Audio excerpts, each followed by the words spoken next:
रहे हैं। हमें छूने के लिए औकात चाहिए, आपकी औकात उतनी बड़ी होनी चाहिए कि आप मुझे छू सको।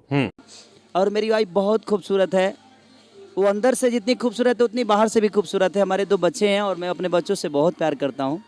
और मैं हर उस हीरोइन से जिसके साथ भी काम करता हूँ, मैं उनके अंदर अपने वाइफ को पाता हूँ, तभी मैं रोमांस कर पाता हूँ। मुझे लगता है कि ये मेरी वाइफ है उतने देर तक, और बड़ा मज़ा आता है। मैं जो अपने वाइफ के साथ काम करता हूँ, इन लोगों के भी साथ वही करता हूँ। पर्दे पे, पर्दे के सामने, पर्दे के बाद में एकदम बहुत शरीफ आदमी। सही बात है। काजल राघवानी ब्रेकअप का है। कि डिफेंडर से आप उतरिएगा बाबा, आज जाके टेम्पू में बैठिएगा तो हमको दिक्कत होगा कि नहीं? तो फिर हम कहेंगे कि भाई आप उसी के लायक हैं, टेम्पुए में रहिए। मेहरुआ के आप लोग देखिएगा। हाँ, हमार भतार हो। हाँ, गजबा बोल रही है, भतार नहीं है, मर्द बोलते हैं ना। आइए मर्द, आइए मर्द। ये हमार मर्द हो। हाँ, फिर दोबारा आप डिफेंडर में मत आइए। मेरे कहने का मतलब कि तो फिर ये तो आपका लेवल प्रोफेशनल ही हो क्या गया ना, पर्सनल रिश्ता के टूटा फिर, या प्रोफेशनल से ही पर्सनल जुड़ा था कि तो प्रोफेशनल है तभी पर्सनल है।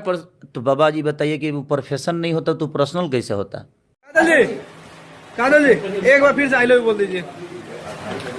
हम कहाँ कुछ गलती नहीं किए हैं तो हमको काहे ऐसे कह रहे हैं? अरे फिर हम कह रहे हम कह रहे हैं ना, हम कुछ नहीं किए हैं, अरे फिर हमारी बात। कुछ नहीं किए, हम कह रहे अरे हैं। पगलू, हाँ, आई लव यू।